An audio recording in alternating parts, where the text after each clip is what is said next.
It's exactly 1 week from the planned resignation of former Prime Minister and Free National Movement leader, the Right Honourable Hubert Ingraham. As the date approaches, the House Speaker is responding to Mr. Ingram's sustained absence from Parliament since the opening of Parliament with disdain. Our Janaea Noel Ferguson tells us what the Speaker was hoping to gain from his political opponent. The last time former Prime Minister Hubert Ingraham attended parliamentary proceedings was back on May 23rd when he was sworn in as MP for North Abaco for the 8th consecutive time. After a resounding defeat during the May 7th general elections, Mr. Ingraham announced that he would resign as party leader and as Member of Parliament on July 19th, the anniversary of his first election to the House. And with that deadline just days away, House Speaker Dr. Kendal Major says he is disappointed in Mr. Ingram's absence. When I was elected Speaker and I came into the House of Assembly, one of my greatest disappointments already has been that the former Prime Minister has decided not to attend Parliament.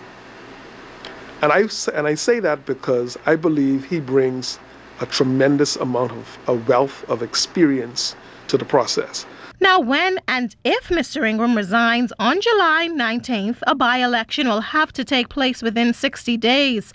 But the Speaker says veteran parliamentarians like Mr. Ingraham can assist in House debates.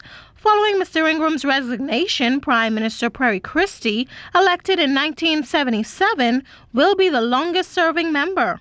One of the things that the Speaker depends on in the House of Assembly is not just the House leader, as honourable and as gifted as he is, Dr. Bernard Nottage, but other seasoned gentlemen and women in the House of Assembly who can assist the chair in helping the Speaker do his job. That's a part of the exercise of a Speaker.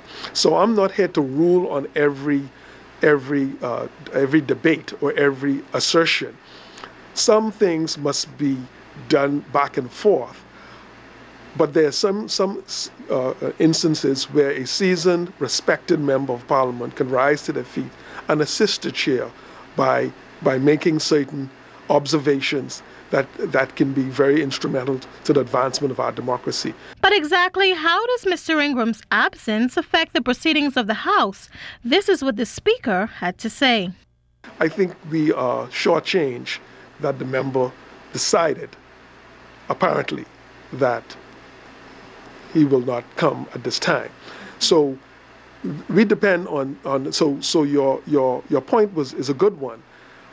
This House, this new new crop of gentlemen and ladies, members of Parliament, very young and to some degree inexperienced.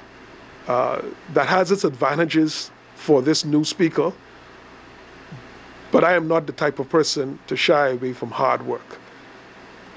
I would like a very robust Parliament, a very robust debate, and just let us all be fair.